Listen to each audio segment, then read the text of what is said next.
We should be good. So, Barbara, thank you so much for taking the time today to join us and to just come and have this conversation here. I am very honored that you would have me, and thank you for sharing your audience with me. I appreciate it tremendously. Absolutely. So, like I said, today's guest is Barbara Bowman, author of What Not to Do at Funerals, A Newbie's Guide to Death. Barbara has lived through more loss than most of us can imagine, and through that experience, she's seen both the best and the worst of how people respond to grief. So her book blends humor with heartfelt advice to help people navigate that awkwardness that often comes with funerals and grief. She is on a mission to make conversations about death approachable, relatable, and even a little less intimidating, especially for folks who are a little younger who might be facing this for the first time. Barbara is passionate about helping people show up with empathy, avoid common missteps, and feel a little more confident when life hands us one of its hardest goodbyes. And if you guys are interested in connecting with Barbara, I do have a couple of ways you can do that. I'm going to post those now into the chat. So we have the website and also a link to her book. And a little birdie told me earlier there might be some social media presence very soon. Yes. So, Barbara, again, thank you so much. And just to start us off, can you share a little bit about what led you into writing and talking about death and funerals? And then what do you love about it and what do you hate about it? Well, I had just heard so many in my regular life. What pays the bills is I get the opportunity to work with in a med spa where we spend one-on-one time with people for 45 minutes to an hour. So you often become like their best friend. Once you've squeezed things off them or looked at their bum or, seen some weird barnacle, you're connected. You're close. And so I'll see clients for quite a bit of time. And many will know that I've gone through some situations in my life and maybe they've gone through some grief, but the grief complaints are amazing. You say, "Oh, gosh, Sally, I knew your brother passed. How did that go?" Because we were close friends and we could talk about this. And you think people would talk about the flowers or the speeches. I guarantee you, every single person, one of the first things out of their mouth is the complaints. What somebody did they shouldn't have done, who showed up they couldn't believe what they wore, what somebody said, or how people they thought were going to be really have their back and be a support for them ghosted them completely. And it's how someone else showed up, or how they didn't realize that grief was going to hit them the way they did because they had never experienced it before and seen it on movies or saw someone else, or maybe they had a grandparent that had passed when they were a kid who was really, really old, but nothing firsthand. And so after a while, people said, "Barbara, you should tell somebody what to do. You should just write a book."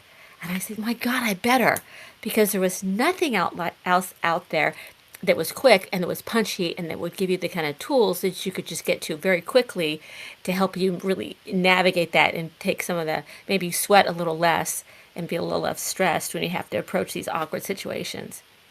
Yeah. And there's definitely, my biggest like funeral, oh no, I'll bet people still talk about this.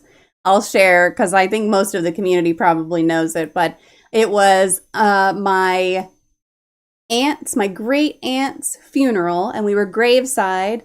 And my oldest, who's now 18, was very little, and I was wearing a black dress. But I am large chested, so there was some cleavage that just can't be helped whenever you're large chested and you're in a dress. And I was holding him, and he was leaning on my shoulder, and he reached down, and he was patting me, and he goes, "Mommy, I like your boobies." And of course, like, he's tiny, so everyone around us is just like giggling, and I was mortified. And afterwards, I was like, "Oh my God, Mom, what just happened?" And she was like, "Don't worry about it. It's a kid. Like, kids get an easy pass." I was like, "Yeah, but should I have like done something different, with my child and said like, hey, make sure you don't speak at all during the funeral," and that kind of thing. And it was like, that's the biggest thing that I still think about whenever I think of like, oh my God, I can't believe that happened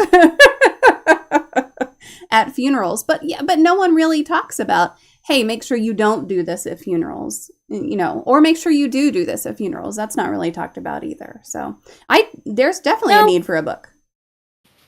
Well, these days, especially after COVID, um, and the way our society in America has gone, we really don't have a standard way that we approach this as a country, as a community.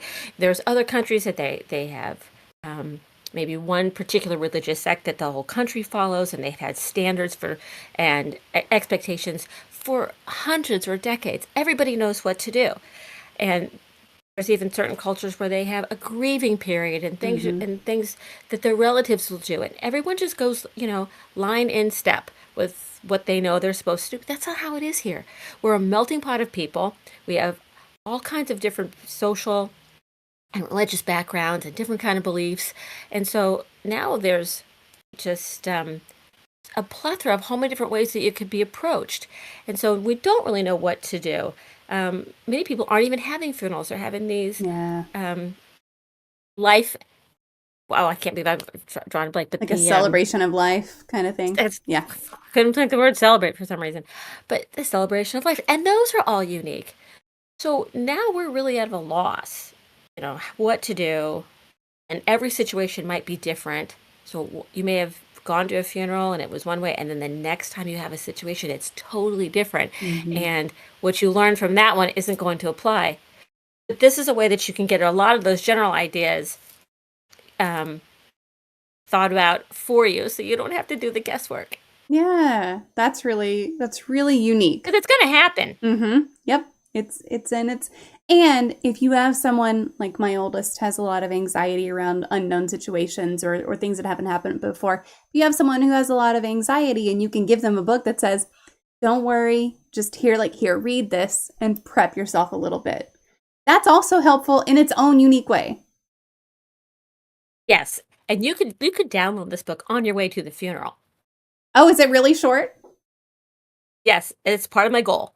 It's if That's it awesome. needs to be approachable and it needs to be memorable, so to do that, I wanted to make sure that it's only about 60 pages, and Yeah, you it's can read that punchy and it's quick. fun and it's quick. It's a toolbox, really. Mm-hmm. That's really neat. So it's a quick guide to so what should I do, and I've got your back. Yeah. How do you balance your work and your writing and any hobbies and then also taking care of your own well-being? Well, you balance it by knowing when you're out of balance, really. Mm. I mean, that's all it is that when you feel like one part isn't getting enough attention, and you honor that flag, because you can't do it all in a day. It's very hard. I mean, some people might have a day where wow, I exercised and I wrote and I talked to people this and I did this. I'm like, great, that's one day. Tomorrow they'll be exhausted. They'll do nothing. Yeah. So, you know, I think people have to stretch their balance out over the week, over the time, and be able to know what works for them. Are they the person that saturates themselves in one aspect of their life on Tuesday and then saturates them different on Thursday? You have to be able to give grace to find out what really works for you, and just honor when you know that something's not really being given the attention that it needs. And the people in your life are really supportive of that. Say, hey, you know, I really wanted to do some writing, and we haven't been able to do that. Can you help me find some time for that? People, usually kids especially, they'll be like, Oh, great, yeah. can I play video games for 2 hours while you do this? Sure. We're going to have, or we're going to do takeout, or we're going to have cereal tonight Mm-hmm. because we're going to cave one area because I've cooked for 3 nights in a row. Tonight we're going to do leftovers, and the next night we're going to do, like I said, cereal or pancakes or something, because I need to throw some balance this way. It's all it's all a yin and yang. Yeah. Are there any signs for you specifically that you're maybe a little bit out of balance? Oh, absolutely. When you get to the point, guilt is good. Personal guilt is good. Mm. You feel like you got to make personal goals. I think there's nothing good about making your goals too long. You can't say I'm going to do this year. You need to be able to pull it back in and really celebrate every little step that you make. I think that's one way to, when I do feel out of balance or feel like, wow, I haven't really given this the attention it deserves, and I made a goal for myself to write so many pages by the end of the month. To me, that's too big a goal. It should be how many by the end of the week, because who Mm. knows what's going to happen by the end of the month. And then if I was going to write 3 pages that week and I wrote one, I probably should celebrate, because one is better than none. And strategic celebration is really, I think, the key to self-motivation and the key to helping other people want to celebrate with you and be part of your goals. If you're going to celebrate every time, your friends are in on that. Yeah. And it helps your brain release more of the chemicals that keep you motivated too, because your brain recognizes you don't really recognize the start of a project. You don't really recognize the completion of a project. What your brain recognizes is that progression. A little bit of progress, good job. You're getting the chemicals. You stop the progress, now that guilt is going to come in. I'm 100%. Celebrate the progress. Yes. Yeah. You can't wait till the end. And I mean, even if let's say I was going to write and I got everything set up and ready to go, and I didn't, I got it set up and ready to go. That was more than I did the day before. Yeah. It's still progress. Anytime you've moved the needle, you have to have a little one of these. Absolutely. And whatever that looks like to you. If it's a piece of chocolate, if it's a stretch, if it's whatever it is to you, know what makes you feel valued and give yourself a little bit of that every time you move the needle. Because everybody knows everything's small steps. 1,000 small steps it's 1,000 steps, and you're still going to get somewhere. Trajectory is everything. Yep. Well, perspective is everything. Trajectory is second. Yeah. What is a movie that you think more people should take the time to watch? The thing is that depending on the person, I've probably seen the movie Constantine. Ooh. I'll watch it anytime it's Yeah. on. Like, I can't sleep, I'll watch Constantine. But I'll also watch anything that's Guardian of the Galaxy. Any of that. That's also, a favorite of mine. La La Land. I'll watch that over. Actually, I don't watch all of La La Land. I just clip to the parts that I want, the dance scenes, and then go over and over and over again. And then no matter how many times I've watched, I still create a new ending at the end. Yeah. That's great. And then I'll flip and watch something like Lincoln, with Daniel Day-Lewis, because I'll be like, wow, this is really cool. Yeah. People should watch these epic movies where there's phenomenal acting and historical events and just make you feel intellectually grounded, where Guardian of the Galaxy is a different part of my personality. I'm all over the place, but it's, No, a you little bit gotta of everything. you gotta have the ones, and that's also like part of knowing yourself a little bit too, is okay, am I in the mood for Constantine? Am I in the mood for Lincoln? Am I in the mood to watch some La La Land? Am I in the mood to watch some Guardians of the Galaxy? And just knowing like that about yourself a little bit is really helpful, because for me, it's things like The Princess Bride or Twilight. Like, do I want to watch Friends today? Do I want to watch Grey's Anatomy today? Very different shows. Do I want to watch some Criminal Minds? Like, you got to have that understanding of yourself to go, okay, what am I going to take the time to watch? Because you really are like, it's feeding yourself still. And it's part of that self-care and making sure that all of your buckets are filled. But what are you filling your bucket with? Is it something that you need right now? And just kind of knowing that about yourself is like, I think it's really important, actually. I would beware if you were at someone's home and all they had were movies of the same genre. They were just all horror movies, all of them. I would be like, I'm scared of you. I mean, I'm a little scared. You're cute, you're adorable, but I know deep inside I should be scared. Because you now know 50 to 55 ways probably to kill me. True. That's true. Yeah. So We do have a great question in the chat. Rose would like to know, do you do any arts and or crafts? Oh, well, Rose, I used to be an art teacher. Oh, So I have a fun. whole art room, and I'll pick up different things. I love to do ceramics. Anything that's three-dimensional though, because I'm pretty hands-on, is I'll try to do. And if you don't have a creative outlet for someone like myself, you get cranky. We'll just start painting something. So what made you switch from being an art teacher to this? To the grief support. Yeah. Mm. Well, I did art teaching was one of the things that I did when my son was very young, because I have a couple of different degrees, and one of them is in art, and needed to work around his school schedule. Mm. But it was when I was teaching art that I really discovered my love of teaching. I can literally say the same thing every day with as much excitement and true, genuine. um, you know, I just love people to get it, whatever it is. It's just fun when people understand it. And so when you have to teach, you get to explain something in a way that is unique to that person. Mm. And then the next person will come along and they have a different filter and a different experience. And you get to find new ways to express the same understanding to this brain and this person.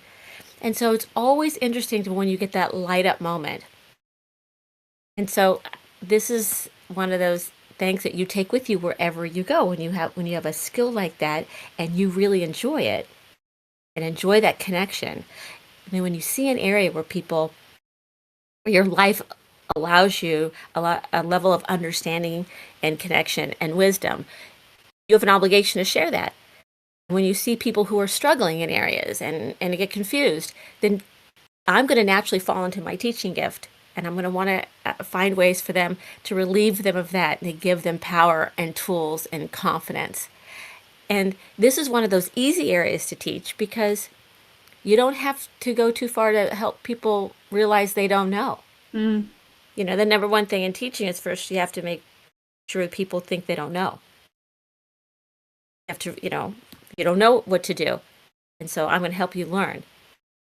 And that's a great feeling. And they're already feeling somewhat awkward. So they're two steps in. And they're already, because learning is a weird position. You always have to feel like you don't know. And everybody wants to feel like they do know. We always, we have this facade. I mean, the people who ask the most questions always have the most answers. And they spend the less time than the rest of us feeling awkward and insecure because we raised our hands. And so this is just one area. And I have a few other areas that I get to share and help people through. And then if they come up with questions that I don't know, we get to figure it out together. And then I get an aha moment too, and everybody wins.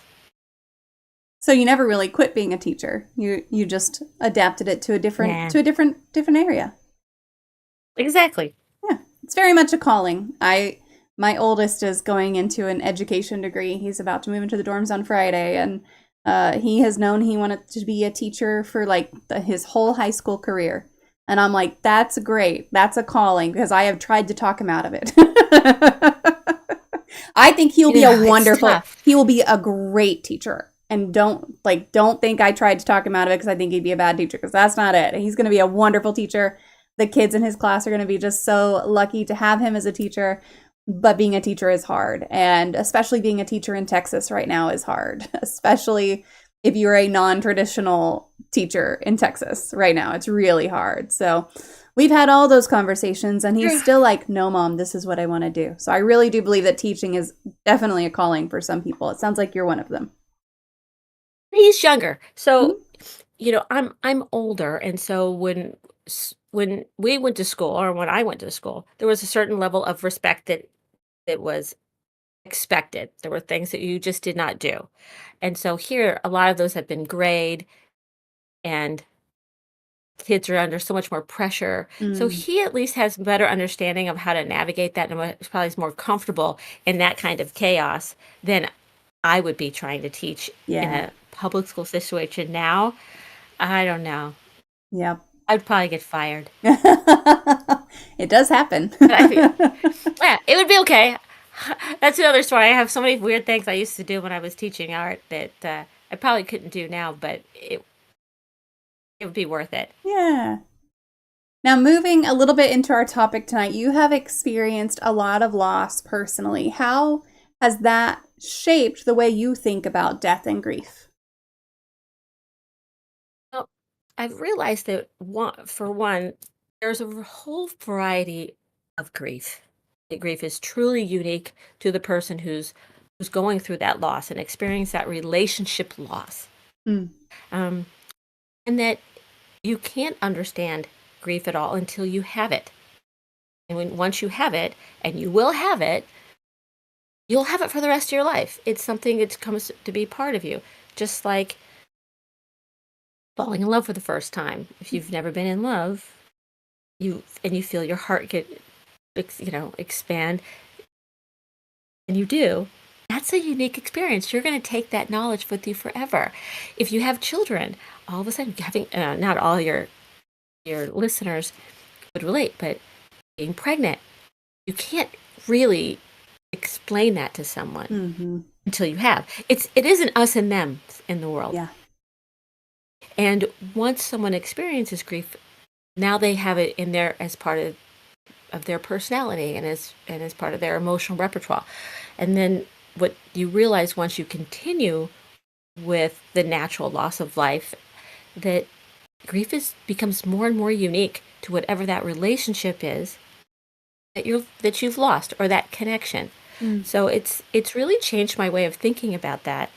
And it also has really helped me each time to gain a better perspective on the joys of life and honoring people, and how you can feel so many different feelings at the same time, that emotions are layered and they're at the same time. It's really a jambalaya of emotions that you can feel, and to be happy in all of them.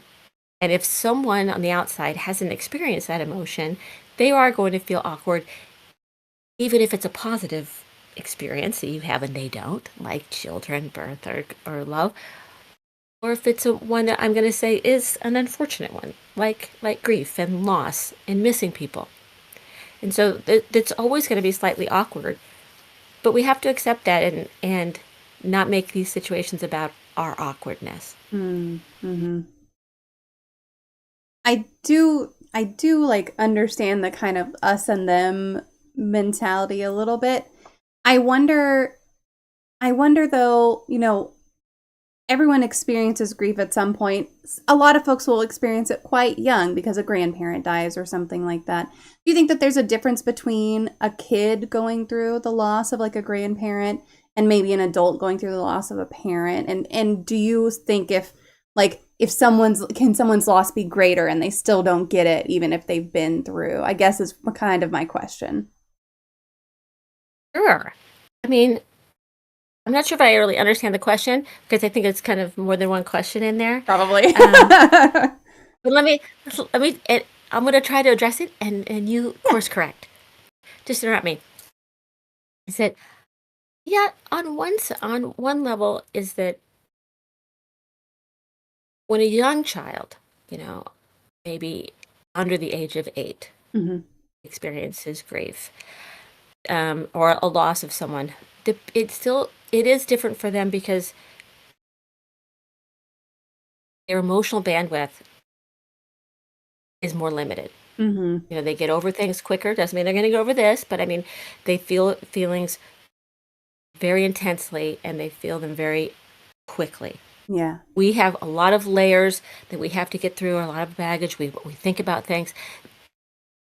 They're not going to compartmentalize this grief, and they're not going to have an understanding about that. So it is their first opportunity to get a baseline of what this is going to be like. And it's very important for the people around them to be able to talk about it, because they're going to get this early on. What happens? Let's say was grandma sick? Did this child watch her parents take care of someone? Did they watch someone decline? Did you talk about it at each, saying, this is what's happening?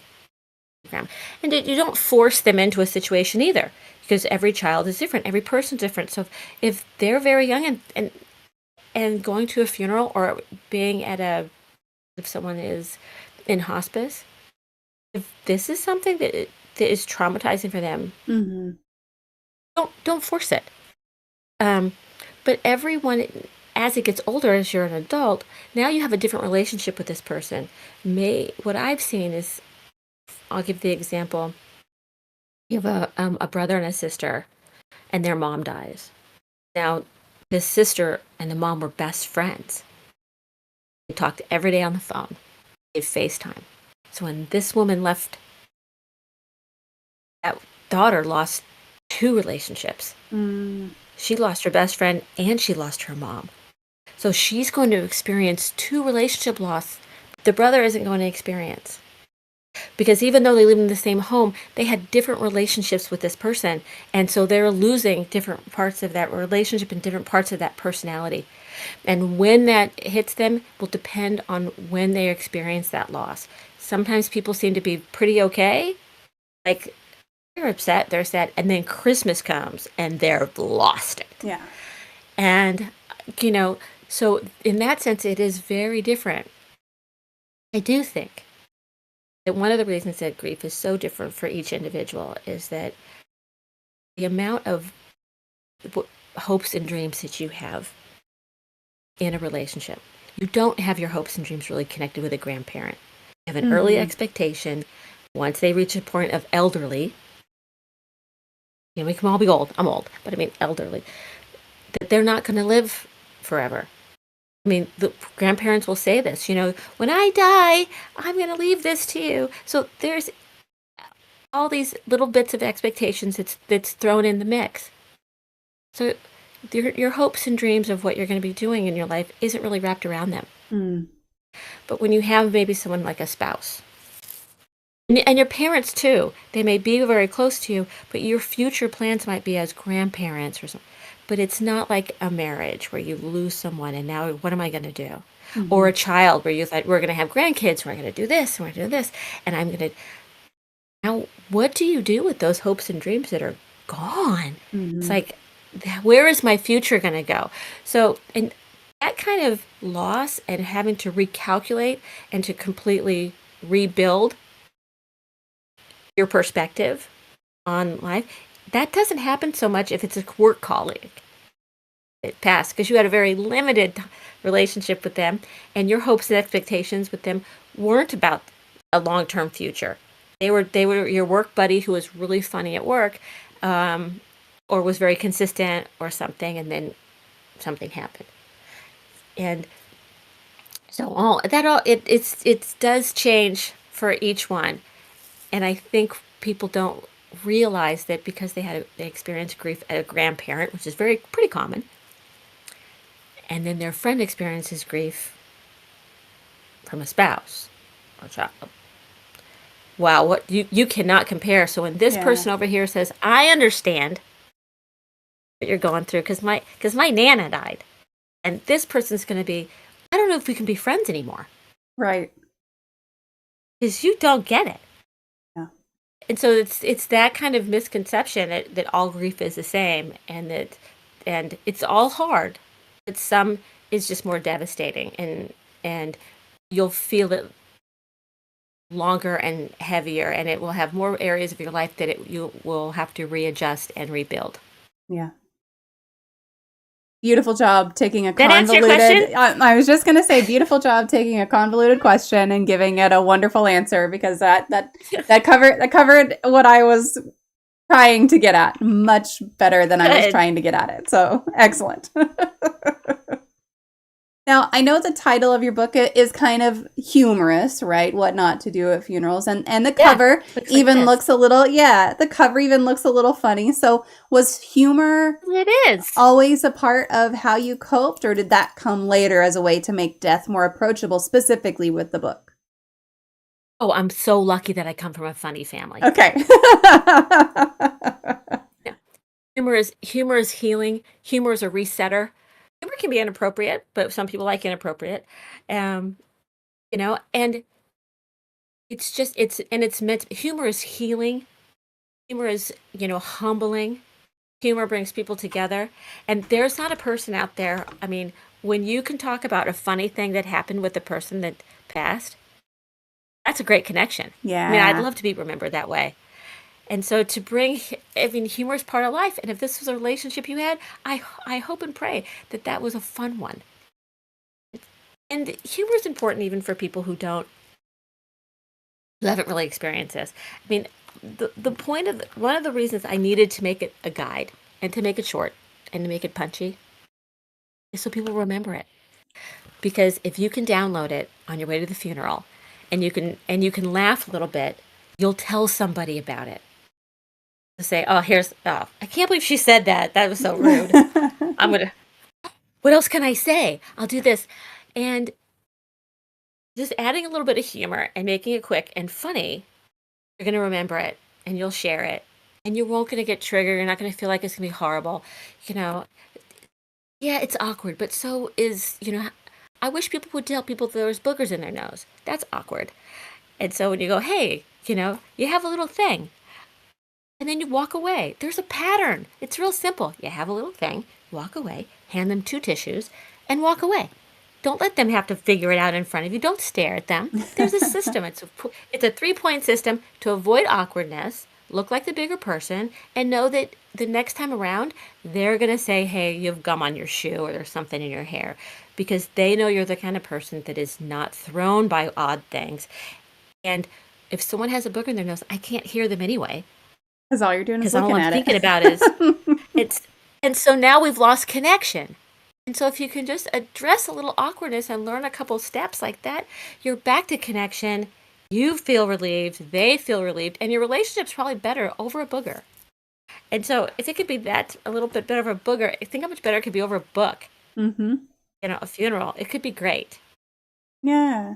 I don't want any more relationships going down because of some stupid little mistake. You talked about, the humor and that some people like more humor, some people like dark humor. There's kind of that balance. So how do you find the balance with humor and respect when you're talking about something as heavy as death? I think you have to look at your audience. I mean, there are situations around where people will just have a nervous giggle and Mm-hmm. they'll be laughing. So I mean, I think there's 2 parts of this. There's the situations where people have laughed. Like your situation you spoke of earlier, and I appreciate you doing that. That was very nice. It could be embarrassing, but just the people around you heard. Um, if someone was giving a very solace eulogy, where they're very somber and they're crying and they're emotional, and someone started laughing in the back of the room, yeah, I think how that would might Yeah. they now that, but what are you going to do? Something happened. You have to go approach them right away Mm-hmm. and say. I mean, there was a situation where someone told me of that their uncle had died and their aunt was talking about him. And it was very emotional because they're love of their life. And this woman who always cracks jokes when she gets nervous said to her cousin next to her, she's like, I guess their uncle used to put jelly beans up his nose Oh no. at Easter. And she goes, I wonder if he's got a jelly bean up his nose. And they both started laughing. But that's an endearing, humorous Mm-hmm. story that made them remember how much they loved him.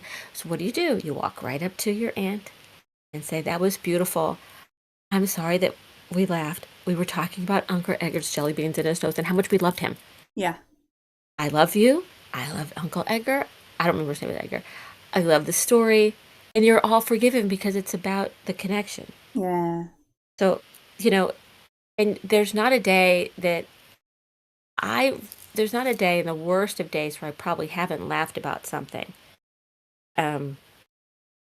Life is really funny. I'm sorry. It's weird Yeah. and it's funny. And you have to really focus on those things because the people, I believe, the people that have left, the pets that have left, the people that aren't connected, they brought joy into your life somewhere. Mm-hmm. And if they can still bring you joy, if those memories bring you joy, then that's their gift. And you can laugh and cry at the same time. And people feel and people are always afraid to do that. But humor is really important. And I think more people should not be afraid to. I know there's people that feel like it would be disrespectful, or that if I'm not crying and I start to laugh about something, that I don't care about them as much. Mm, And that is just simply not true. yeah. You say that a lot, or whenever you're watching things about like family interviews when there's been an actual like tragedy, not just a normal death, I guess is what I'm trying to say. And there's a suspect for some reason. I'm specifically thinking of my grandmother when my grandfather went missing, and there was a press release, and people were so critical of like, why isn't she crying harder? And it's like, okay, you don't know how she copes. You don't know what is going on in her head. You don't know how hard she cried earlier today. You don't know how much she's trying to hold it That's together. right. Like you don't know how someone is going to react. And all of that is so situational. And it's like, yeah, later that day, she and I laughed about something. Oh no. That doesn't negate the sadness and the heaviness around the situation, and it's Oh, it that's really relieved hard to it. understand. Yes, yeah, definitely. Well, I think those folks, what are they looking for? Yeah. What are they looking for? They're not interested in the whole story. They're looking to judge your grief based on a really quick little Yeah. situation. When someone they don't know what someone's going PTSD. A lot of times, in order to deal with these traumatic situations, you have to put your emotions on hold. Yeah. Not everybody can do it, but a lot of people will didn't even know they could do it, Mm-hmm. and they do it. And to be able to function, you sometimes have to put yourself on hold. And even with, and so kind of, I would love to be the person who got to respond to those folks. Because I would definitely put it back on them. What are you looking for? Mm-hmm. What are you trying to judge? You know, it's not, if, are you looking for her to cry? Would that make you feel better? Because it's really about Yeah. them. Yeah. None of these, and that's one of the biggest things. None of this is supposed to be about that person. It's supposed to be about the people that are grieving, the people that have had the loss, the other relationship. And we have a society that's really kind of strung up on it makes me feel awkward, Mm. or I'm not seeing what I want to see, or I'm going to judge it this way, and not taking enough time to think about it in the other way. Because their little thimble of discomfort, or their little thimble of judgment, cannot compare to that anvil of grief and Yeah. fear and not knowing. She needed to hold it together to get these things done. Yeah. And I'm sure there was a part of her that just wanted to go on the floor and cry Oh yeah. and scream because she's scared to death. But people have this weird way of judging what's closest to them, this tiny little bit, as being so much more valuable and not seeing the big picture. Yeah. Most definitely. I know a lot of folks find it very uncomfortable to talk about death. Is there one way that people can start, if not feeling comfortable, then maybe feeling a little less uncomfortable when they're talking about something like that? Well, probably not. So you just have to, it's just jumping off. Mm. Just do it. I think when you're starting to feel anxiety or stress because you don't know, the first thing is to always ask a question. Mm. What should I do? What would you like me to do? Let's say it was you and I, and we're work colleagues. You sit in a cubicle next to me, and I know that someone died.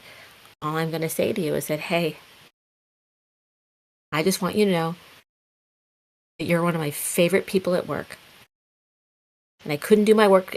My work day is always better when you're here. I know that you're going through a lot. I want to support you, and I don't know how. Mm. Do you tell me, some people get upset. Don't talk to this about this at work. Why would you do that to me? And other people are saying, why is no one talking to me? Yeah. I'm grieving. So if you don't know, the best thing is to say, you're important.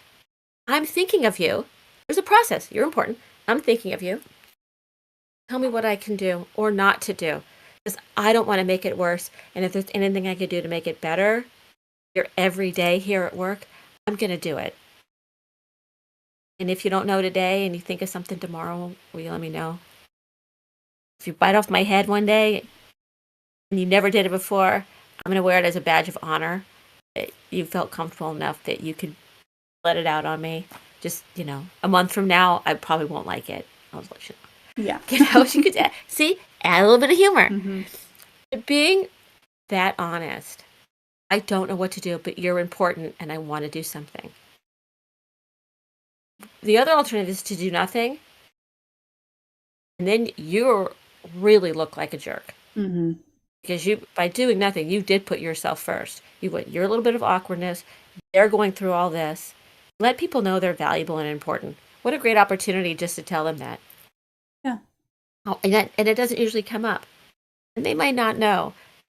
But to know that they're being thought of means everything. Yeah. Way of encouraging, you didn't do anything. It's the best. Yeah.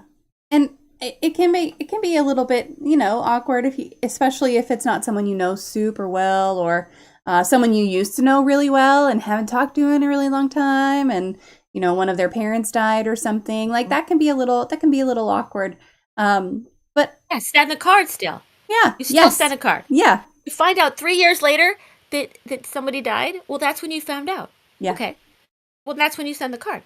Yep. Because they're still in a relationship with that person. That's still their brother. That's still their parent. That's still their friend. But what a great feeling it is for a few years later for someone to say, even if it was on Facebook and they reached out, and I said, you still should send a card. And they sent a card. Oh my God, that's going to make them cry and laugh at the same time. Yeah. They'll love that.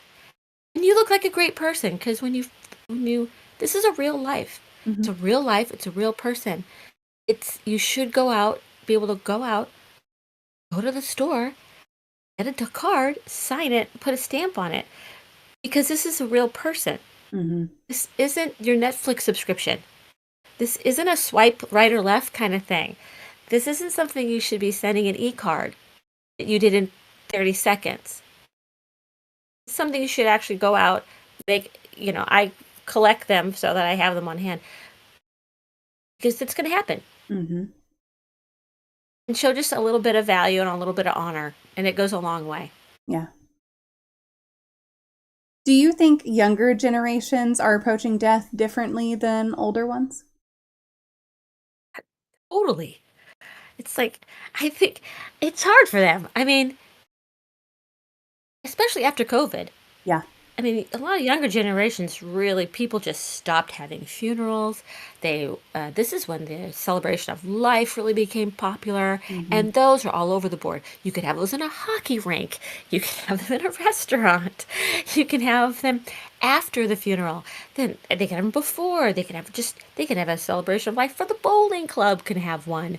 They're really changing the way that they do this. And so I think they need to ask more questions. And they're also, and I will be critical in this sense, is that it is a generation that is often very willing to be supportive. They might buy this glass because it supports water wells in Africa. Mm-hmm. And they'll pay extra money for it, and they'll be supportive, and anybody who's got a cause, they're in for. But when it comes to their person, they seem to be at the greater loss of what to do. What's the skill set? How do you commiserate with someone, or show empathy, or show kindness? What are ways to go out and physically do something? That type of commitment seems to be very hard for them. Like, what would I do? And socially, there's so much online. A lot of our kids don't want to drive right away, or do a lot of this. But making sure personal connection, this is a great skill I wish they would learn. Yeah. And that's why the book is actually directed towards, those of millennial age, because it kind of speaks to like what to do and how to set it up. And now they also very international. They're going to have folks that might be Middle Eastern. What do you do at one of those? Are they allowed to come in? Do they do flowers? Do they not do flowers? Does everybody put ashes on themselves? And if they don't know, they call the funeral director. They find out. But they don't not show. They're a group that is very willing not to show and say, well, I'll go talk to them when they feel better. Mm, And it's not the flu. yeah. They're not going to feel better. And social media isn't therapy. Mm-hmm. So on one side, they'll avoid totally until they'll feel better, or they'll go and do something that someone else is experiencing their grief or sharing it online, um, or looking for someone. And I think that both of those are good things to have, but people need one-on-one connection in their therapy, in their grief counseling, and I think they also need to do it as a support person. You Mm, actually need to physically show up. yeah. It's interesting that you said it's targeted towards millennials to me because like I am a millennial. So and it's it's one of those like I feel like COVID especially really impacted Gen Z and the Alpha Gen Alpha or whatever the one underneath Gen Z is more because that's what my two kids are. And I saw them like have to change everything overnight with school and it really changed a lot of their social. I feel like millennials kind of already had that under their belt a little bit, but COVID specifically like well Yeah. cuz we're all adults, right? Like we were all already adults by the time COVID came around. And by the time the housing crisis of Yes. 2008 came around. But, it's like one of those things of COVID really changed so much in just the way that death was viewed because everyone was dying. It was such a massive loss of life and a massive threat to life also. And then also just not being able to go. Like, you talk about well they're Yes. not going to go. Well, for several years they weren't able to go. I've talked about this before, but my other grandfather died in December of 2019. And I am so grateful, looking back, I am so grateful that that was the timing.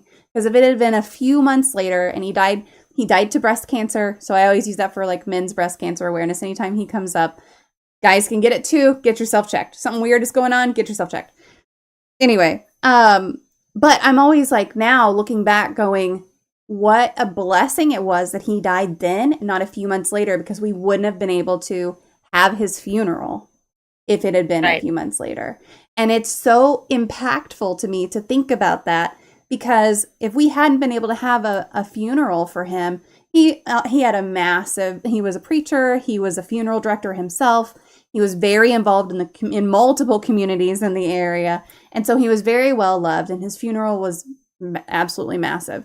And it was one of those things that it was just like, what would everyone have done? It's wild to me to think about just the difference that we would have had to have had and the number of people who would not have been able to show their support just by showing up. They wouldn't have been able to kind of take that step. That's right. So it's crazy the way that things just changed overnight, specifically during COVID. And I think it's going back the other way now, but it's still But not back to it how it did was. isolate. Yeah. But it isolated people from being part of the process. Yeah. Yeah. And it almost put a new normal that it was okay not to go. Yes. Yeah. And that became very big. Like, well, I don't have to go. Mhm. And that's a huge complaint. People you think people wouldn't know who shows up, but they do. Yeah. They know who doesn't. Yeah. Very much. Um, and I was always very surprised. I thought, wow, they're going to be grieving. There's going to be a long receiving line, depending on what they do. They won't miss me. Mm. They absolutely do. Yeah. So it was kind of that's the one area where I was saying you think you can't fly under the radar. Yeah. Most definitely you cannot. How can normalizing conversations about death help us live more fully? Oh my gosh. Well, this is life is limited. Mm. It is just silly. I think you're going to be here forever. And you never know when someone's going to pass. As you get older, it's going to happen more, but there are so many people that I've known that have just died suddenly. Mhm. And there's so many suicides, and there's so many overdoses, and there's car accidents, and there's uh it's not always old age, it's not always long cancer, and you really don't know how long you have the gift of these relationships. And it would be nice if we could tune things down and appreciate people a little bit more. And I think that if you can talk about, the nice thing is, if you can get a conversation about death or about grief. I mean, death, it's really grief because death happens, um, but it's the grief around death. And of what kind of person do you want to be? Are you the kind of person that takes care of your parents, even if they don't remember who you are? Or are you the person that doesn't show? Mm. Are you the kind of person that's a friend to someone 2 weeks later when the PTSD is over and the thousand things they had to do to get ready for this funeral that they didn't know was going to happen? Now they're suddenly being hit with this emotional tidal wave of feelings that they didn't know they were going to have. Are you going to be the friend that shows up then? You know, I think not only does being able to talk about the limitations of life and the limitations of your relationships, is it really helps you focus on how do you want to show up? What kind of person are you? What kind of person are people going to see you to be? And by doing that, you also become just a better person in general. Where are the goals I'm going to, where are the gifts that I have? How do I can make people's lives better? Because every day someone's going through something that you're never going to know. Yeah. And every day you have an opportunity to make someone's life better. Unless you sat home, and during a blackout, or maybe even then, it's pretty hard not to have a day where you can't make someone's life better and to walk through this world thinking that the, every third person around you isn't going through something. Mm-hmm. Because in life, you're either going through something hard, you're about to go through something, or you just got over something. And so that's the wave of life. And some of those dips are higher, and the dips are lower, and some of them, the highs are higher. But that's the natural wave. And Mm-hmm. to be a wave rider means living life well.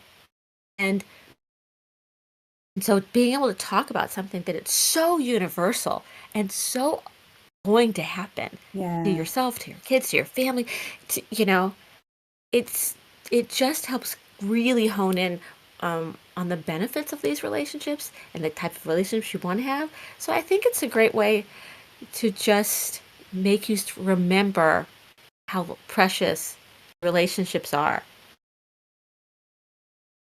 And it's funny, and someone had to die to do that. Mm-hmm. And that's okay. Yeah. It's very much we're not promised tomorrow. We're not even really promised the rest of today. You're not. And people might say that might be a morbid way to think, but it also puts the fire underneath you. Mhm. It gives you the why to keep moving. It's well, why do I have to do this? We were speaking earlier about um, being able to juggle all these different things. But why do I make sure that I have Mm-hmm. an outlet for creativity? Because I was given a creative spirit, and it's important for me to exercise that. It keeps me balanced. It keeps me creative, and people like me when I feel balanced and creative. You know, so it's maybe my grandmother was an artist, so it makes me think of her. So these kind of things just keep life moving in the right direction. And there's so many things that weigh us down, that anchor us down, and most of it is just trying to get out of our own way, which is the worst perspective you can have because you can't see anybody when you're just focused on yourself. Mm-hmm. Very much. If there's someone listening today who has a funeral to go to, maybe coming up, what's the most important piece of advice you would want them to hear? Oh, there's so many. Um, I would say go with something to say. Go with Mm. a memory. Go with some memory of that person. If it's a work colleague, you know, you say maybe you've met their family or you had met their family. You'd say, "Hey, I loved sitting next to." Or not. Jay was always great at work. He always thought he was going to win the lotto, and but he, and he made the best chili. That's a memory that they're going to that makes him important and is thought of, and it also shows that he made an impact in people's lives. Yeah. So go with something. A memory is probably the best thing you can. But if you get to up there with it, if it's someone closer and you get close to, let's say it's a closer family member or someone, and you start to cry. Sometimes people don't want to speak because they think everyone's going to see me ugly cry. Because once I start, I'm not going to be able to stop.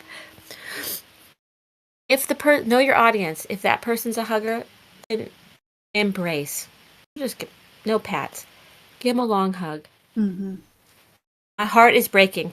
My heart is breaking. That means they're feeling what you're feeling, that they're upset too.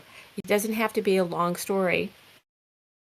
But stories are great because people love to talk about the people that they're not going to have new stories about. So keep the old stories alive. Make sure to touch. Don't ever be afraid to mention someone's name. Mm-hmm. If it makes them cry, it's because they love them. And they'll appreciate it, and they'll love those tears. Yeah. Especially, in those situations. I think that's one of the biggest things. And just remember, it's not about you. It's about honoring the life and about supporting the grievers. Mm. There's a lot of things people shouldn't do. You got to ask me that. Well, that was going to be my next question. What are the most common mistakes people make at funerals? There's so many crazy ones. I mean, I've had people say, I think the person was murdered, and they didn't know how it happened. Can we talk about it? No, you cannot talk about that. This again, honoring the life, supporting the grievers. We do not. And we've had people say, can we ask how they died? No. You don't even ask any of the family members. You ask a friend of a family member if you want to get in that conversation outside, because you don't want to be in earshot. And no, you don't take selfies. Sorry, guys, no selfies. Not in a funeral home. You have to ask, can they take pictures? Can they not take pictures? Because one, you don't know who's in the background.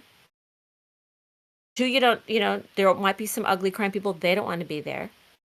And it just, because you're going to go and maybe your grandfather had a lot of friends. He was very well known. There's going to be people who hadn't seen each other in a while, and they might be like, oh, hey, this is great. Just keep that on one side so that it doesn't look uncaring. It doesn't look like you were being disrespectful. You don't have to wear black, but no evening gowns, no shorts, no flip-flops. Honor it's not about you. If the person's in the garden club and so you want to wear a bright dress, it's not about you. You will dress respectfully. If the family members want to, that's up to them. It's just can't keep it the same. I'm here to honor and respect. But I feel that a lot of people these days couldn't give you a definition of honor. Mm. So they don't know really what to say for that. And if you make a mistake, if you show up late, don't show up late. Everyone's going to know you showed up late. You can't slip in the back. You can't. It's quiet. Everyone's going to look. If you want to bring your kids, bring them if they want to. If they don't, if they're babies, sometimes you have to sit in the back or have someone else. Yeah. And if they're going to have a funeral, they might need someone like me, a funeral director, or someone to guide people out or about who are inappropriate or sometimes inebriated. They come and they've been drinking, doing shots before. Now they're dressed inappropriate or they're loud. And they don't mean to be, but you should always have a buffer.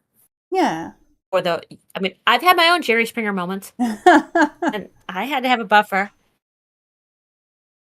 Yeah. I think the part about, making sure that first of all you show up and you don't show up late, but then also the part of honor and really it's you're not there to take away from the person or their family in any way, shape, or form. Like you are there to pay your respects to someone. You are not there to, try to steal the show or make any sort of statement. You gotta show up authentically, but you also have to show up with the family in mind. And if you're part of the family, like have a Yeah. discussion. If you want to wear a bright dress and you're part of the family, have that discussion with at least one other person in the family first. But then, do Right. it however you need to do it. But yeah. Well, wear what you would wear if you're going to a job interview. Oh, I like that. Yeah. That's perfect. No, you're not going to go wrong there. Job interview. Yep. That kills any evening gowns, any high slits. You don't have to wear heels. Yep. Job interview. And guys, you're not wearing your work boots.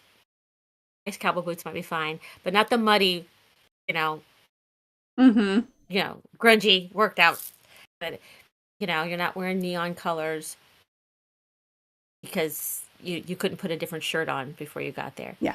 It's it's it's amazing how simple it is, Mm-hmm. and yet just not thought of. Yeah. I think it's after the funeral where people can make the biggest impact. Mm. I think people make the biggest screw ups at the funeral, but the biggest impact afterwards. People don't realize how much work it is when someone passes. Yeah. People have stuff and bank accounts, and you've got to get all this stuff done, but you only get maybe 3 days to do it. And what if this person is across the state? What if they're in Utah or Mm-hmm. California and you have to drive to go over there? And if they have to get how to be a friend in those situations is really a good friend. Show up with food. There's I say in the book, if a person has to, I get up at 3 o'clock in the morning to get to get to the airport because someone died, then you should offer to be the best Uber driver at 3 o'clock in the morning with a smile on your face, because they're not going to Disney World. Right. And that's so you lose a little bit of sleep, but they will never, ever, ever, ever forget that you did that for them. Yeah. Ever. I guarantee it. 10 years later, you're still going to be one of their closest friends because you were willing to make a little sacrifice. Mm-hmm. There's so many small ways that people can really show up without having to have a heavy conversation. Yeah. Yeah. Is there anything you personally witnessed that you were like, oh my gosh, that's definitely going in the book about what not to do at a funeral?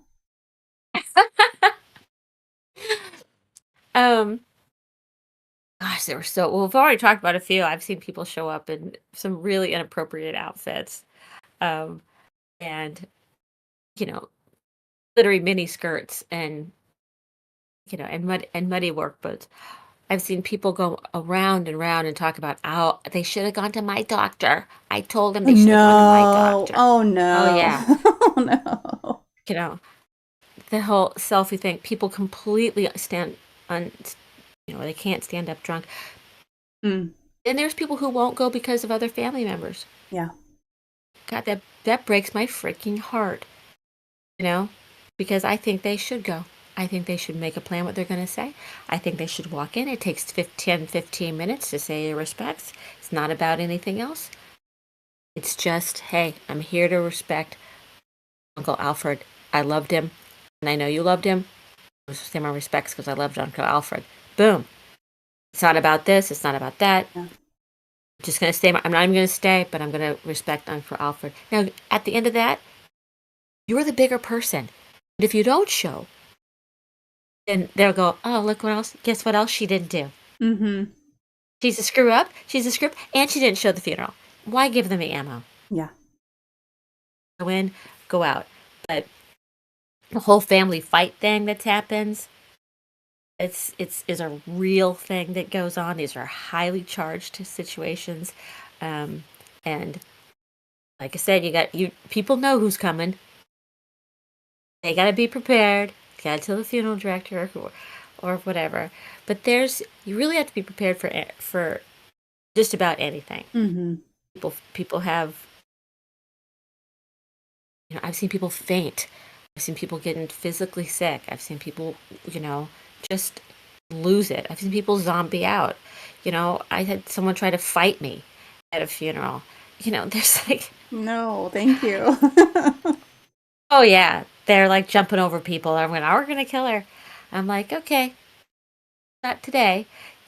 it's keeping it into perspective is is like, just expect something crazy to happen. Like at a wedding, something is going to go wrong. Yeah. It's part of life. It's approaching it and trying to make sure that you keep the relationships going no matter what. You have to have a little bit of forgiveness and a lot of guidance. Yeah. Let people know what your expectations are. Mm.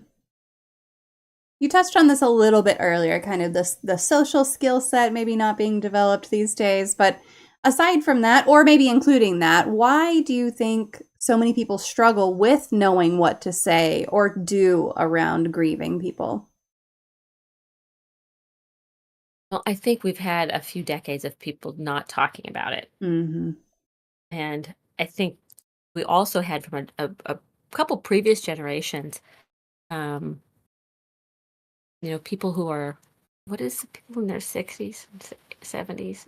Like the boomer generation or Yeah, the silent the generation? boomers, Yeah. the silent generation, the boomer generation. These were people that also didn't talk about it. Mm-hmm. Or almost kind of sandwiched because there was that post World War II generation, the generations where they also had a lot of war. Yeah. People who came home from war didn't talk about war. They spent maybe a month coming back from Europe on giant tanker ships, and there was a little bit of commiserating, there was a decompressing, and now they're over very quickly. And it was thought of in many circles, that you don't talk about things. We didn't talk about sex. We didn't talk about death. We didn't talk about things. Just let it lie. People said, I never, and they talk a lot about it. And then now it skips another generation, and every generation kind of has their thing, but it's not, it kind of started back then. Mm-hmm. If the grandparents didn't, so we've had a few decades, and each decade has had its own issue on not communicating around these. Yeah. I think the next one, these these people that are little kids right now, I think they've got it the best. Because now, back then, it would be, no one would ever say, I was in therapy. Mm-hmm. And now it's just it's hard to find a good therapist because everybody is understanding that mental health is different with physical health and emotional health, that it's a real thing and it's okay. And to the point where now I think, we have to have some tools. Yeah. Hopefully we'll have so many tools that the next generation, like your kids, will be like, I've got this. That's why Yeah. he's going to be such a great teacher, because he's going to have so many tools Mm-hmm. that these other generations either didn't have, or one tool at a time. But it's been a long time. This Mm-hmm. wasn't something that just happened overnight. It's been kind of an American thing that's happened over the last 60 years. I think, where we've really became detached, and then through trauma and through crises, people came together. And maybe in those situations back in the days with the boomers, and where they, the silent generation, when they came back from Vietnam or Mm-hmm. Korea, or even, is that they all went through it together. Mm-hmm. We really haven't had a thing where a country went through something together until COVID. Yeah. We can say we did this, so at least we can do being able to come together, and we can talk about that because we all went through it. They kind of didn't have to, but they could too. They could, because they all went through it. So let's not talk about it, and let's get on to something fun like the 70s. It was a very traumatic time, Mm-hmm. but it also had other positive things to it. See, it all changed. Yeah. But now, hopefully, we're getting to a point where people can start embracing some of these awkward situations and really feeling like they have more control over their lives and who they are, and be able to not only be a best friend to someone else, but to themselves. Yeah. I do think that the generations growing up right now and everything, I think that they are going to be able to talk about it a lot more openly. Like I know at least my kids can express themselves pretty well. Of course, they have their moments of like not being able to really identify what's going on and stuff. But I couldn't identify jack shit when I was 18. So like they're way better than I was at 18. So I think that, Well, they have you. well, yeah, and it's one of those things that it That's a is big talked deal. about. It's talked about in shows openly, it's talked about, it's portrayed in media better, it's portrayed online better, their friends are talking about it together, and all of that is just really a blessing. It really, really is. You brought up the Vietnam War, and I wanted to just say, if anyone is looking for a historical fiction book about the Vietnam War, and maybe one you haven't read, I did finish fairly recently the book The Women by Kristen Hanna, which is about the women of the Vietnam War. It was really good. Historical fiction, not my thing. This one kept me going. It was great. It was really, really good. So if you haven't read that one, give it a shot. Because I didn't think I was going to like it. One of my friends read it and she was like, here, just take my copy of it and read it. And I was like, okay, fine. If you're going to give me a book to read, I'll read it. But I'm not going to like it. But then He knows you. But then I did. So it was really good. But they talked about the PTSD of coming back and not having anything set up for that yet. Because those systems weren't in place. Nothing. And now we have these systems in place. They are still not perfect. They still need a lot of work, but at least they're in place. And it was kind of the beginning of that acknowledgement even of like, oh, we at least need to talk about this amongst ourselves. Maybe not publicly. Maybe we still stay silent on it, to everyone else who wasn't there. But at least among ourselves, we need to discuss this. And we need to have somewhere safe that we can share this and really talk about it. So that was just an aside. No, but it's true. And we've also found that, not all, even though there's a lot of young therapists out there, Mhm. and I will also say that I have been through a whole variety of different therapists, and I Yeah. found some that were really just for me, unique to me, personality wise, and others that were just good, Mhm. and others I was like, "You're an idiot." Yeah. I was like, you don't know what you're talking. You can tell they have no life experience to draw Mhm. from, because you know, there's intelligence, there's knowledge, and then there's wisdom. And unfortunately, you cannot get wisdom quickly. Yeah. It has to come through experience.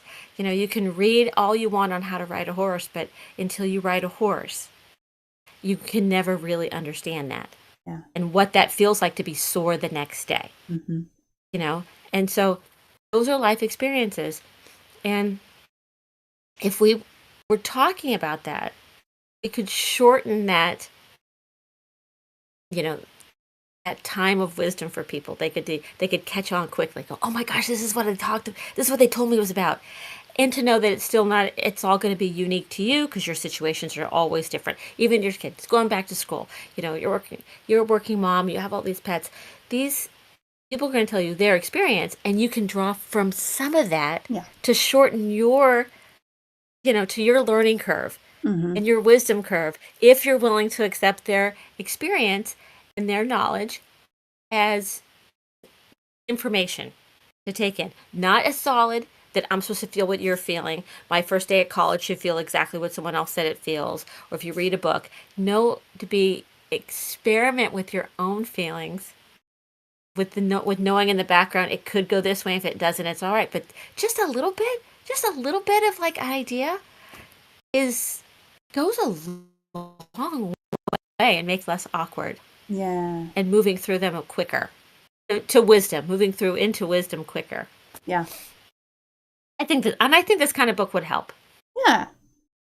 I'm interested to give it a read, and I looked it up on Amazon, and it looks like I can read it on my Kindle also, which is great. So Oh yeah, I'll probably read it on my Kindle just so that especially if it's short, like I'll just read it tomorrow. that's why I was like, download it on the way. Yeah. I think this is one of those books I think everyone that should be in probably every funeral home, but it definitely should be on the short list of books that people should have in there. Because even if you're just trying to write a card to someone, you're like, I just made 5,000 decisions today. I don't know what I'm going to write. You can go in here and I'll give you some things you can write. Oh, that's great. It might be different. Or what can I say? Or I want to do something I don't know what to do. I think I get an idea. but just a quick go-to guide to just get over some of those things, um, so you don't have to think of it all. Because if you have to think about it, the chances are you may not do it. Yeah. If someone realizes that they were that person who said or did the wrong thing at a funeral or after a funeral or before a funeral, how can they make amends? Well, first they have to decide who the person they offended was. Mm, You know, if it's the widow or the parents or someone, you have to learn how to apologize. You got to just own it yeah. fast, fast, fast, fast, fast, fast, fast, fast. You know, if you know, because you don't want it to be seen that it was disrespectful. Mm, Accidents happen. People show up late for work, or they went to someplace else, or they laughed during the funeral. Um, if they've made that mistake and they find out about it, I don't think they should let it go. I don't think they should write a long letter, but I don't think they should let it go because they get remembered. Just go, I hope they won't remember. If you're saying I hope they don't remember, they're gonna yeah. remember. Just go, I didn't know. I didn't know at the time.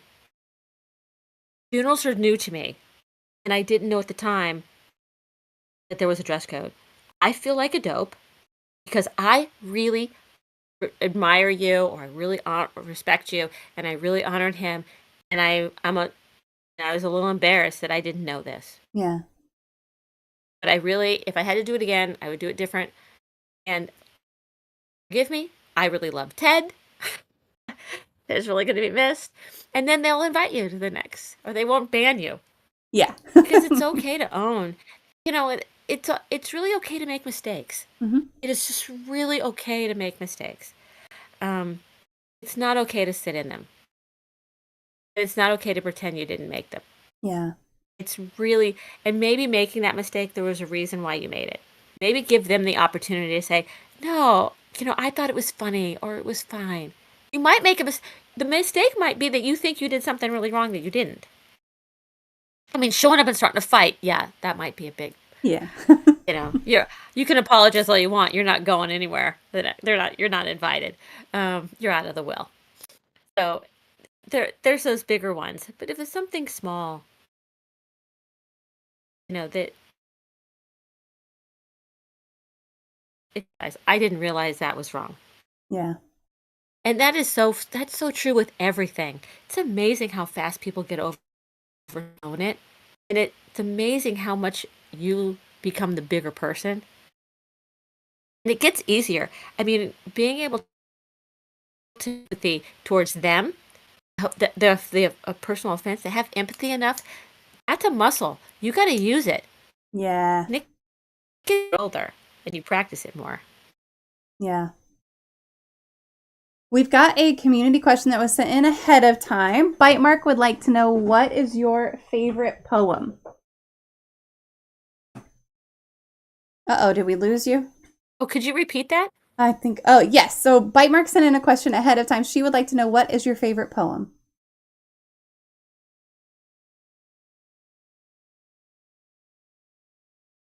Depends on.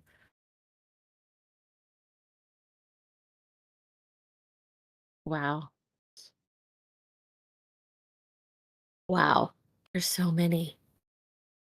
I probably read more Robert Frost than than anyone else. Do you have a favorite one? I I um guess his most famous one, the one that pops into my head when I hear Robert Frost, is The Road Not Taken. But I know that, I mean, there's tons more. there are tons more, and they're not all great. Fair. You're like, did he really write that? That's okay. But there's so many.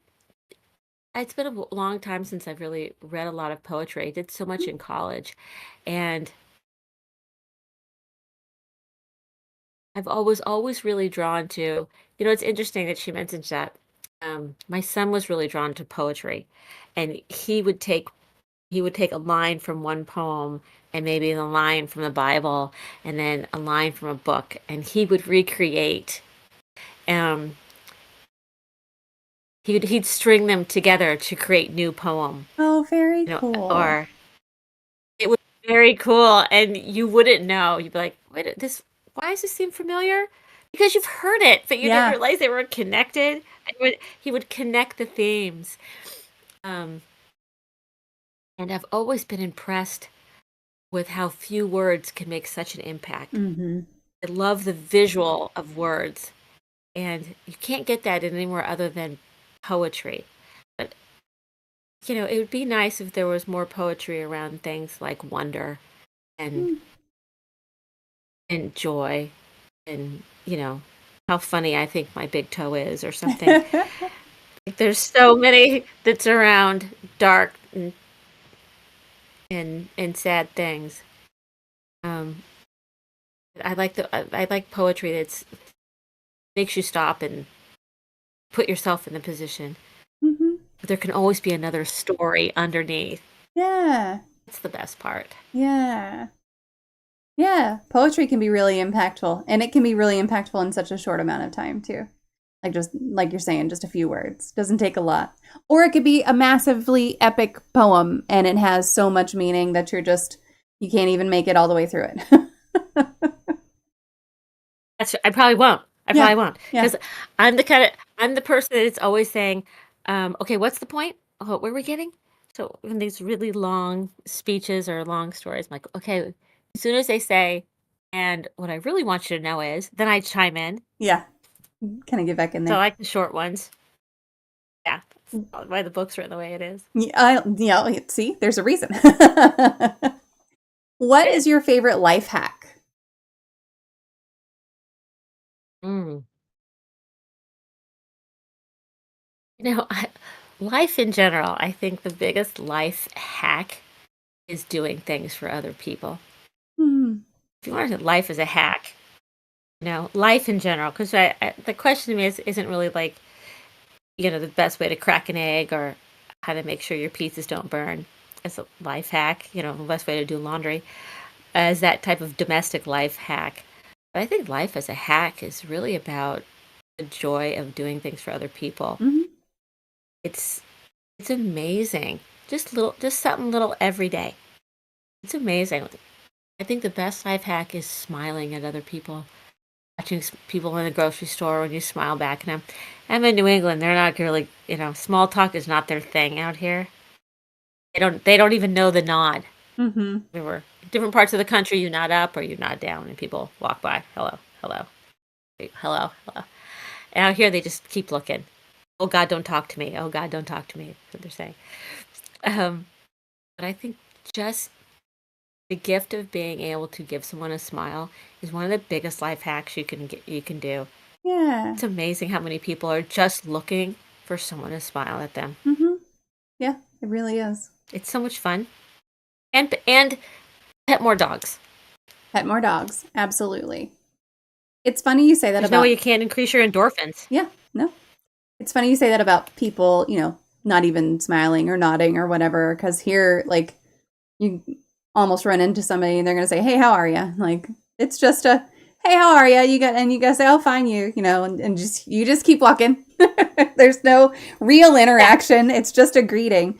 But you and I were talking about ahead of this whole conversation about giving people compliments and how you can just like genuinely compliment someone. And it's like, look, if it's already in your head, just let it out. Just let it out of your head because you're not going to make the world worse by giving someone a compliment. So Or just do not. it. And women, it's part of you know, female speech, female greeting, as we often will, as part of our greeting ritual, find something about the other female that we like physically, their shoes, their hair, their eyes, where men can't do that. They don't understand it. They don't do that. Hmm. We do that. And men need to learn to give a compliment, but they need to learn to give a non-physical compliment because of the Yes. world we live in. I can't say, you know, but just especially compliments around what people do. They do it well. Mm-hmm.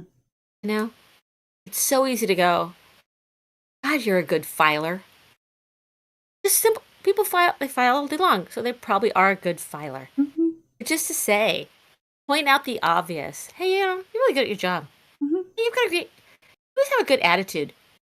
Doesn't have to, anything that people do every single day is probably one of the best ways to compliment them. I like how you do the dishes.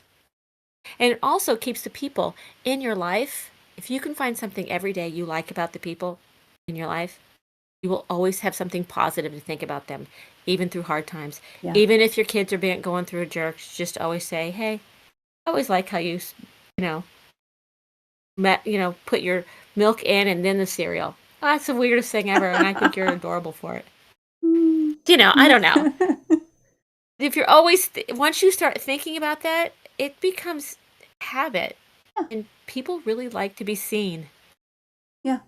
And if you don't know what to compliment, it's always safer to compliment something that someone has a choice over. I like your shirt. I like your glasses. I like your earrings. I like your lipstick, rather than something that they don't have control over, like their body and that kind of thing. That could get you into trouble. So just pick something that they chose and compliment that. Definitely true. Yeah. Yeah. Well, we are. That's a great tip. Yeah. We are. Oh no. Oh, my batteries are dead. Okay. I'm going to have to change the batteries in my magic wand, but that's okay. It is time for the magic moment. So if you could wave a magic wand and eliminate one common opinion or misconception surrounding mental illness, disabilities, or talking about mental health, or talking about death and funerals and grief, what would it be? Oh, I would say one huge misconception. I want to say two. One is never be afraid to say the person's name Mm, to talk about someone who died afterwards. yeah. That's a huge misconception, especially parents. We love our kids. We don't mind talking about them. We like to talk about whether they're alive, whether they're dead, wherever we think they are. They're next to us, whatever our beliefs are. We still like to talk about our kids all the time. So give us the opportunity. And around all kinds of mental health and handicaps is that everybody wants to be included in life. Everybody wants to be seen and laughed at and touched and hugged. Everyone wants to be included. I don't care what you look like. I don't care what you smell like. Include everybody. If you're, look different or you're handicapped, they want to be seen and loved and heard and understood, just like everybody else. So don't leave them out of the ugly or the whipped cream or the seeds, They want to be a part of the everything. Yeah. All of it. Don't just wait until a moment, because then again, that's making your own awkwardness more important. Yeah. We've got a great question in the chat as well from Tib. Tib says, if I'm too late, don't worry about it. You're not too late, Tib. You're right on time. It's all good. Tib says, I often hear, I want to go first. How do you explain that age is a privilege even when you live long enough to grieve for all you love? How old is he? It was a she. Tib, I don't know your age at all, so. It changes my answer. Yeah. I mean, I've, like 25. Here's the thing. Oh, okay. That's it. I understand. That would be weird for you.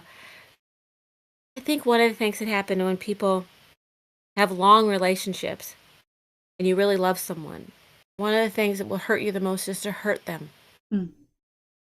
Watching them, knowing that your loss would make them grieve, knowing that they would be alone, knowing that they would have love in their that they couldn't put on anyone.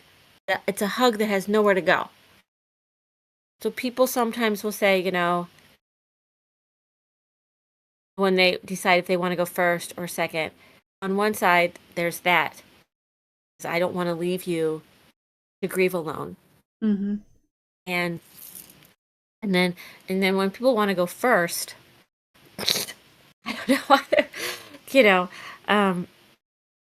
it's because they don't want to be, they're thinking about it from the other side. Mm-hmm. Sometimes I'd say, I want to go first because I couldn't live without you. Yeah. When you have a life that's been entwined with someone else's life, when you live with someone and when you go to sleep and you breathe in and out when they breathe in and out as you sleep, when you can feel their presence when they've just pulled into the driveway because you just know they're close. When you become that connected with someone, when you know you're going to have to go through that feeling of disconnect. That can be one of the most frightening things in the world of how to live a life without that. And so both sides are hard. And I just bet everyone who says one way, later on they say, I want the other, then I want this, I want that. But because it is a privilege and it is a gift to be able to find a love that is that strong. Mm-hmm. And so it's usually said from people who have very strong, deeply emotionally, deeply spiritual connections with another person. I know that my kids have said that to me. Like, they've said things like, I don't want to grieve you when you die. Like, I don't want to have to deal with you with your death. I don't want that to be it. And I've told them back, like, no way, don't do that to me. Absolutely not. I want to go first. Like, I don't want to have to mourn. I don't want to have to mourn a child. But they've said that to me and said, hey, I don't want you to ever die because that would suck. So I would rather die first. And it's like, we have they're very, very like just glib conversations. They're not very super serious and everything. But yeah, like we've said that before. That's great. You should have those little glib conversations. You should, because they actually pave the way. They grease it for the heavier conversations later. It's hard to have a heavy conversation if you've never been used to that. Yeah. Where do you develop that skill set of being able to know that you can trust the person you're talking to, that even if it's a parent or a sibling, that you're not going to say something that's going to be so awkward that they're going to slam the door in your face. So good job, Mom. Have those little fun conversations. Because then the hard ones aren't so hard. You're chipping away at that awkwardness all the time. Yeah. And you're doing it with a little humor. Yeah. Oh, we're big on humor and dark humor and everything. Big on humor. Yep, for sure. Well, I am going to share your links one more time. Folks who are here in the chat, if you have any other questions, feel free to drop them in. And Barbara, I will just turn it over to you and let you plug anything you want to plug, talk about anything we didn't get to touch on while I share your links to your website and directly to your book as well for those who are interested. Well, thank you very much. Well, today really we're focusing on just this part. What not to do at funerals, or how to help with people who are grieving, and how to be the best person you can be. And if you have any other suggestions, you're more than welcome to email me or contact me through my website. And then we're also working on another very awkward scenario, which is another little guidebook that I'm writing on getting out, and Narcissist Guide to Escaping. It's a guide to escaping narcissism, kind of like a Jumanji a book of what to do, how to rewild yourself, how to forage, so it's going to be punchy and fun, but it's going to be another toolbox just like this that's going to help people kind of navigate those awkward, scary situations and kind of give them some more empowerment. And so also, if there's anyone there's any speaking engagements that they would like me to come to, or if there's any grief groups, I would be thrilled to be part of that. They can contact me also through my website or directly through email. Perfect. I'll be interested in the escaping narcissistic relationships because I definitely had to go through that without a guidebook. And boy, would a guidebook have been helpful back then. Wouldn't it? Yeah. Wouldn't it? Yeah, very much. And everything out there is like how to find a narcissist. What do they look like? This, and there was like, oh God, okay, I know I'm the best person in the world because they all go after the good ones. This kind of thing. Yes, we know. Yeah. But we still need a little bit of step 1, step 2. Yes. Some things we can do here and then there. How can we plan? And so these little toolboxes. There's nothing like that. We need them. Yeah. So I'm here to help. Awesome. Well, let me know when that one comes out for sure, because I'll go read it. Okay. Well, thank you guys so much for sticking around and for being a part of this conversation. I really appreciate it. And Barbara, thank you so much for taking the time out of your evening and joining us and just being open and honest with us here. That's what this is all about. So thank you. You're welcome. Thank you. All right, folks, give me just a minute to disconnect with Barbara, and I will be right back. Stick around.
Slightly concerning. One of my drives on my computer is not showing that it's on. But it's there, and that's where all my music is. Uh-oh. Huh. Well, that's a fun thing. That's a fun thing. I gave the treats to Tyrion though, so at least there's that. Why would my... Oh, let me stop this on YouTube. Bye, YouTube. I'll be back if I play a game.